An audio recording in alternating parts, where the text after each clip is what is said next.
ನಮ್ಮ ಜೀವನದಲ್ಲೂ ಯುದ್ಧ ನಡೆಯುತ್ತದೆ. ನಮ್ಮ ಭಯ, ದುಃಖ, ಆತಂಕ, ಓವರ್ ಥಿಂಕಿಂಗ್ ಜೊತೆಗೆ. ಮೊದಲನೇ ಅಧ್ಯಾಯ ಅಂದರೆ ಭಗವದ್ಗೀತೆ ಹೇಳುತ್ತದೆ, ಬದುಕಿನಲ್ಲಿ ಕನ್ಫ್ಯೂಷನ್ಸ್ ಬಂದರೆ ನೀವು ದುರ್ಬಲರು ಅಂತ ಅರ್ಥ ಅಲ್ಲ. ನೀನು ಮನುಷ್ಯ, ಆದರೆ ಅಲ್ಲೇ ನಿಂತು ಬಿಡಬೇಡ. ಯಾಕಂದರೆ ಪ್ರತಿಯೊಂದು ಕತ್ತಲೆ ನಂತರ ಜ್ಞಾನ ಬರುತ್ತೆ, ಪ್ರತಿಯೊಂದು ನೋವಿನ ನಂತರ ಹೊಸ ಶಕ್ತಿ ಹುಟ್ಟತ್ತೆ. ಕೃಷ್ಣ ಪರಮಾತ್ಮ ನಮ್ಮ ಜೀವನಕ್ಕೆ ಬರುವುದು ಯಾವಾಗ ಗೊತ್ತಾ? ನಾವು ಸಂಪೂರ್ಣವಾಗಿ ಒಡೆದು ಹೋಗಿದ್ದೀವಿ ಅಂತ ಅನ್ನಿಸ್ದಾಗ. ಆ ಸಮಯದಲ್ಲಿ ಒಂದು ಮಾತು ನೆನಪಿಟ್ಕೊಳ್ಳಿ, ಜ್ಞಾನ, ಸತ್ಯ ನಮ್ಮ ಬದುಕನ್ನ ಬದಲಿಸೋದಕ್ಕೆ ಇರೋ ಮಾರ್ಗ, ಅದೇ ಭಗವದ್ಗೀತೆ. ಇದು ಕೇವಲ ಪುಸ್ತಕ ಅಲ್ಲ, ಒಡೆದ ಮನಸ್ಸಿಗೆ ದಾರಿ ತೋರಿಸುವ ಬೆಳಕು. ಮೊದಲನೇ ಅಧ್ಯಾಯದಲ್ಲಿ ಯುದ್ಧ ಶುರುವಾಗಲಿಲ್ಲ, ಆದರೆ ಒಂದು ಮನುಷ್ಯನ ಒಳಗಿನ ನೋವು ಹೊರಬರುತ್ತದೆ ಮತ್ತು ಅಲ್ಲಿ ಒಬ್ಬ ಗೊಂದಲದಲ್ಲಿದ್ದ ಯೋಧ ಜಗತ್ತಿಗೆ ಪ್ರೇರಣೆಯಾಗುವ ಮಟ್ಟಕ್ಕೆ ಬದಲಾಗುವ ಪ್ರಯಾಣ ಆರಂಭವಾಗುತ್ತದೆ. ಹಾಗಾಗಿ ಇವತ್ತು ನೀವು ಮೆಂಟಲಿ ಟಯರ್ಡ್ ಆಗಿದ್ದೀರಾ, ಕನ್ಫ್ಯೂಸ್ ಆಗಿದ್ದೀರಾ, ಜೀವನ ಅರ್ಥ ಆಗ್ತಾ ಇಲ್ಲ ಅಂದರೆ ಪರವಾಗಿಲ್ಲ, ಜಾಸ್ತಿ ಯೋಚನೆ ಮಾಡಬೇಡಿ. ಅರ್ಜುನನು ಕೂಡ ಹೀಗೇನೆ ಕಂಗಾಲಾಗಿ ಭಗವಂತನ ಮುಂದೆ ನಿಂತಿದ್ದ, ಆದರೆ ಅವನು ತನ್ನ ಜೀವನದ ಯುದ್ಧದಿಂದ ಓಡಲಿಲ್ಲ. ನೀವು ಕೂಡ ಓಡಬಾರ್ದು. ಯಾಕಂದರೆ ಕೆಲವೊಮ್ಮೆ ದೇವರು ನಿಮ್ಮನ್ನ ಒಡೆಯೋಕೆ ಅಂತ ಪರೀಕ್ಷೆಗಳನ್ನು ಕೊಡಿಯೋದಿಲ್ಲ, ನಿಮ್ಮನ್ನ ಇನ್ನಷ್ಟು ಬಲಿಷ್ಠರನ್ನಾಗಿ ಮಾಡೋದಕ್ಕೆ ಪರೀಕ್ಷೆಗಳನ್ನು ಕೊಡ್ತಾನೆ. ಹಾಗಾಗಿ ನೆನಪಿಡಿ, ನಿಮ್ಮ ಜೀವನದ ಕುರುಕ್ಷೇತ್ರದಲ್ಲಿ ನೀವು ಒಂಟಿಯಲ್ಲ. ರಥದ ಮುಂದೆ ನಿಂತು ಮೌನವಾಗಿ ದಾರಿ ತೋರಿಸುವ ಒಬ್ಬ ಶ್ರೀ ಕೃಷ್ಣ ಪರಮಾತ್ಮ ನಿಮ್ಮ ಜೊತೆಯಲ್ಲಿ ಇದ್ದೇ ಇರುತ್ತಾನೆ.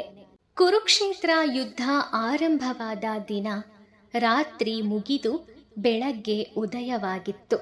ಆದರೆ ಆ ದಿನ ಸೂರ್ಯ ಸಾಮಾನ್ಯವಾಗಿರಲಿಲ್ಲ. ಕುರುಕ್ಷೇತ್ರದ ಭೂಮಿಯ ಮೇಲೆ ಒಂದು ವಿಚಿತ್ರವಾದ ಮೌನ ಇತ್ತು. ಗಾಳಿಯೂ ಕೂಡ ಭಾರವಾಗಿತ್ತು. ಪಕ್ಷಿಗಳು ಹಾರಾಡುತ್ತಿದ್ದವು. ಆದರೆ ಪ್ರಕೃತಿಗೂ ಮುಂದೆ ಏನಾಗಲಿದೆಯೋ ಅನ್ನೋ ಭಯ ಇದ್ದಂತೆ ಕಾಣುತ್ತಿತ್ತು. ಅದು ಸಾಮಾನ್ಯವಾದ ಯುದ್ಧ ಆಗಿರಲಿಲ್ಲ, ಅದು ಸಹೋದರರ ವಿರುದ್ಧ ನಿಂತ ಯುದ್ಧವಾಗಿತ್ತು. ಸಂಬಂಧಗಳು ಕತ್ತಿಯ ಮುಂದೆ ನಿಂತ ಯುದ್ಧವಾಗಿತ್ತು. ಧರ್ಮ ಮತ್ತು ಅಧರ್ಮ ಮುಖಾಮುಖಿಯಾದ ಕ್ಷಣವಾಗಿತ್ತು. ಹಸ್ತಿನಾಪುರದ ಅರಮನೆಯಲ್ಲಿ ಕುಳಿತಿದ್ದ ಧೃತರಾಷ್ಟ್ರನ ಹೃದಯ ಜೋರಾಗಿ ತಡಕಾಡುತ್ತಿತ್ತು, ತಡವರಿಸುತ್ತಿತ್ತು. ಅವನ ಹೃದಯ ಬಡಿತ ಜೋರಾಗಿತ್ತು. ಅವನಿಗೆ ಕಣ್ಣುಗಳಿಲ್ಲ, ಆದರೆ ಒಳಗೆ ಭಯ ತುಂಬಿತ್ತು. ಯಾಕೆಂದರೆ ಅವನಿಗೂ ಗೊತ್ತು, ಅವನ ಮಕ್ಕಳ ಅಹಂಕಾರವೇ ಈ ಯುದ್ಧಕ್ಕೆ ಕಾರಣ ಅನ್ನೋದು. ಅವನು ನಿಧಾನವಾಗಿ ಸಂಜಯನನ್ನು ಕೇಳಿದ, ಧರ್ಮಭೂಮಿ ಕುರುಕ್ಷೇತ್ರದಲ್ಲಿ ನನ್ನ ಮಕ್ಕಳು ಮತ್ತು ಪಾಂಡವರು ಏನು ಮಾಡುತ್ತಿದ್ದಾರೆ ಎಂದು. ಈ ಪ್ರಶ್ನೆ ಕೇವಲ ಸಾಮಾನ್ಯ ಪ್ರಶ್ನೆ ಅಲ್ಲ, ಒಬ್ಬ ತಂದೆಯ ಭಯ, ರಾಜನ ಆತಂಕ ಮತ್ತು ಒಬ್ಬ ಮನುಷ್ಯನ ಒಳಗಿನ ಪಾಪದ ನಡುಕವಾಗಿತ್ತು. ಸಂಜಯನು ತನ್ನ ದಿವ್ಯ ದೃಷ್ಟಿಯಿಂದ ಯುದ್ಧ ಭೂಮಿಯನ್ನು ನೋಡುತ್ತಿದ್ದನು. ಎಲ್ಲೆಡೆ ದೊಡ್ಡ ದೊಡ್ಡ ರಥಗಳು, ಆನೆಗಳು, ಕುದುರೆಗಳು, ಕೈಯಲ್ಲಿ ಕತ್ತಿ ಹಿಡಿದ ಯೋಧರು, ಭೂಮಿಯೇ ನಡುಗುತ್ತಿತ್ತು. ಆ ಸಮಯದಲ್ಲಿ ದುರ್ಯೋಧನ ದೂರದಲ್ಲಿ ಪಾಂಡವರ ಸೇನೆಯನ್ನ ನೋಡುತ್ತಿದ್ದನು. ಅವನ ಮುಖದಲ್ಲಿ ಅಹಂಕಾರ ತುಂಬಿತ್ತು. ಆದರೆ ಆ ಕ್ಷಣದಲ್ಲಿ ಮನಸ್ಸಿನ ಒಂದು ಮೂಲೆಯಲ್ಲಿ ಚಿಕ್ಕ ಭಯ ಕಾಡುತ್ತಿತ್ತು, ಹುಟ್ಟಿಕೊಂಡಿತ್ತು. ಏಕೆಂದರೆ ಅವನು ನೋಡುತ್ತಿದ್ದ ಸೇನೆ ಸಾಮಾನ್ಯ ಸೇನೆ ಆಗಿರಲಿಲ್ಲ, ಅದು ಅನ್ಯಾಯ ಅನುಭವಿಸಿ ಬೆಳೆದ ಜನರ ಶಕ್ತಿಯಾಗಿತ್ತು. ಅವನು ತಕ್ಷಣ ತನ್ನ ಗುರು ದ್ರೋಣರ ಬಳಿಗೆ ಹೋದನು. ಗುರುವೇ, ನೋಡಿ ಪಾಂಡವರ ಸೇನೆ ಎಷ್ಟು ಬಲವಾಗಿದೆ. ಅವನು ಒಂದೊಂದೇ ಯೋಧರ ಹೆಸರನ್ನ ಹೇಳತೊಡಗಿದನು. ಭೀಮ, ಯಾರ ಕೋಪವೇ ಪರ್ವತವನ್ನ ಒಡೆಯುವಷ್ಟು ಶಕ್ತಿಶಾಲಿಯಾಗಿತ್ತು. ಅರ್ಜುನ ಜಗತ್ತಿನ ಶ್ರೇಷ್ಠ ಧನುರ್ಧಾರಿಯಾಗಿದ್ದನು. ಸಾತ್ಯಾಕಿ, ವಿರಾಟ, ದೃಪದ ಅವನು ಹೊರಗಡೆ ಕಾನ್ಫಿಡೆನ್ಸ್ ಅನ್ನ ತೋರಿಸ್ತಾ ಇದ್ರು. ಅವರ ಮಾತುಗಳಲ್ಲಿ ಭಯ ಕಾಣಿಸ್ತಿತ್ತು. ಯಾಕಂದ್ರೆ ಒಳಗೊಳಗೆ ಅವನಿಗೆ ಗೊತ್ತಿತ್ತು ಅಧರ್ಮದ ಮೇಲೆ ನಿಂತ ಜಯ ಹೆಚ್ಚು ಕಾಲ ಉಳಿಯೋದಿಲ್ಲ ಅಂತ. ನಂತರ ಅವನು ತನ್ನ ಸೇನೆಯ ಬಗ್ಗೆ ಹೇಳ್ದ.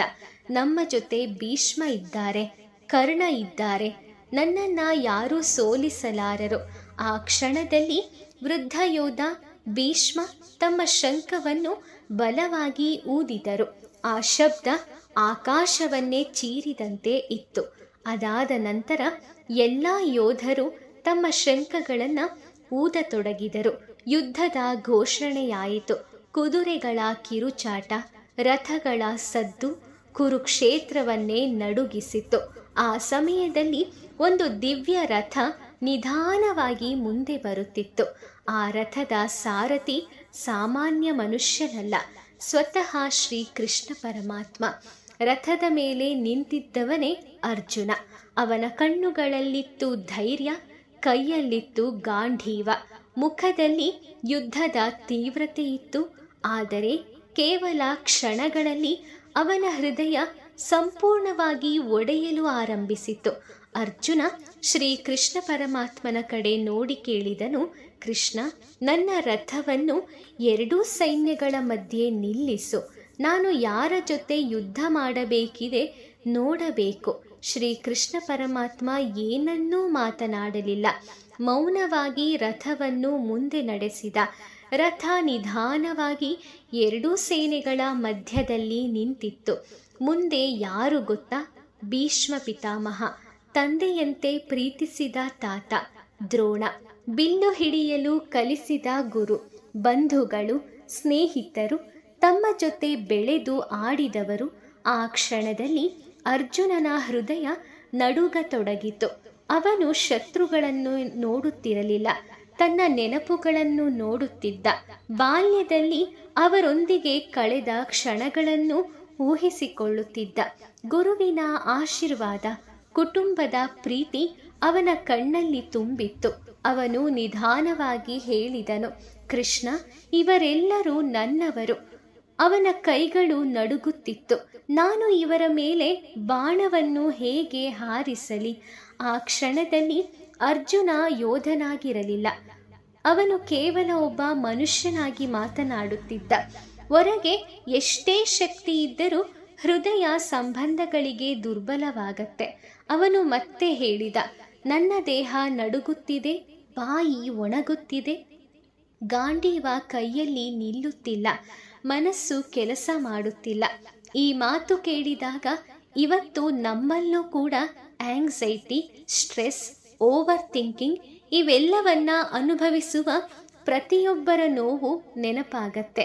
ಅರ್ಜುನ ಕೂಡ ಮೆಂಟಲಿ ಎಕ್ಸಾಸ್ಟೆಡ್ ಆಗಿದ್ದ.